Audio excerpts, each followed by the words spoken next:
John William Agrue was an American serial killer who murdered at least 2 women in Longmont, Colorado from June to July 1982, after having served 14 years in prison for the murder of his sister-in-law in Illinois.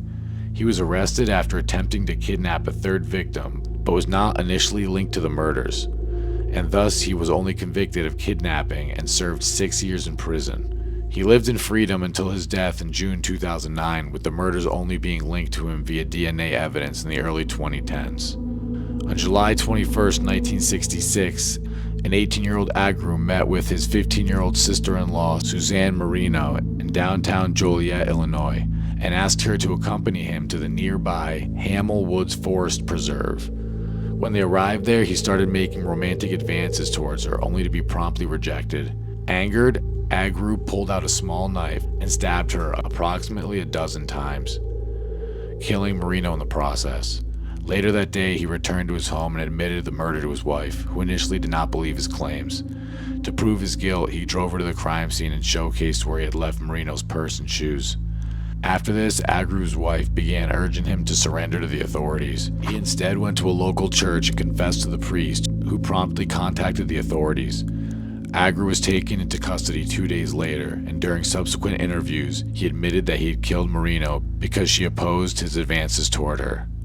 Due to his confession and overwhelming evidence implicating him in the crime, Agrue was swiftly convicted, sentenced to a 20 to 50-year prison term, and transferred to the Joliet Correctional Center. In December 1975, Agrue was transported to the University of Illinois Hospital in Chicago, where he was to undergo surgery to donate his kidney to his sister, Kathleen. For this occasion, about 50 prison employees volunteered to supervise him on their days off, as there were fears that he might use this opportunity to escape.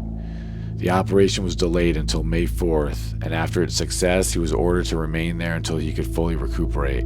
On May 11th, Agrue was reported missing from the hospital by one of the security guards. Earlier that day, he had snuck out of a bathroom window and stolen a car, which he abandoned after reaching state lines. From there, he used 2 fake IDs, hitchhiked, and stole other cars during his travels through the various states, with his supposed destination being California. About a week later, however, he was captured in Central City, Nebraska, after somebody reported that their car had been stolen. Agrue offered no resistance during the arrest and was later extradited back to Illinois to serve the remainder of his sentence. In January 1982, Agrue was paroled and decided to move in with relatives in Colorado. He initially lived in Boulder before moving to Longmont. In late June 1982, he encountered 20-year-old Susan Becker somewhere in the vicinity of Boulder and proceeded to stab her 13 times in the chest, clavicle, and neck. After killing her, he dumped the body in Boulder Canyon, where it was found by fishermen on July 1st. Whilst he was considered a suspect in her death, Agrue was not thoroughly investigated at the time and was eventually written off by investigators. A week after the discovery of Becker's body, Agrue stabbed to death his neighbor, 94-year-old retired librarian Orma B. Smith, at the latter's apartment in Longmont. He later discarded her body in the nearby Big Elk Creek Meadows, where it was found on the following day. 6 days after that, Agrue attempted to abduct a woman at knife point on the campus of University of Colorado Boulder, but was apprehended on the spot and lodged in a local prison. At the time, he was publicly identified as a suspect in the murder of Smith, but prosecutors could not bring charges due to lack of concrete evidence linking him to the crime. On March 1983, Agrue was convicted of the attempted abduction and given a prison sentence, but was immediately returned to Illinois for parole violation. He remained behind bars until 1989, when he was paroled yet again, this time deciding to remain in Joliet, where he lived for the remainder of his life. Since his last release from prison, Agrue has not been linked to any other violent crimes, although one of his neighbors reported that he had bragged about the murders in private and exhibited other disturbing behavior.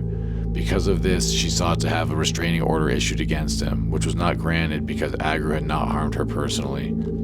On June 29, 2009, Agrue was found in his home in Joliet, from what an autopsy determined to be an accidental overdose of prescription medication. Whilst inspecting his home, relatives found women's purses and jewelry in his home, as well as newspaper clippings about the attempted abduction and the murders of Becker and Smith.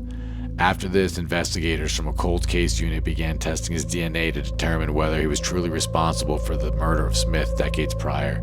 Almost a year later, his DNA was successfully matched on that of the Smith crime scene, with authorities announcing that they had officially solved the case. At the time, he was still considered a suspect in Becker's murder as well, but due to the lack of usable DNA in that case, they had to resort to other means of investigation to solve it. In May 2013, authorities announced that due to the similarity of Agrue's other known murders and other evidence that placed him near the crime scene, he was considered the sole and most likely suspect in Becker's murder. Because of this, Agrue was posthumously labeled a serial killer, with state police and the FBI announcing that they would be reviewing other cold cases to determine whether he's responsible for any further violent crimes. As of January 2025, no other cases have been linked to Agrue.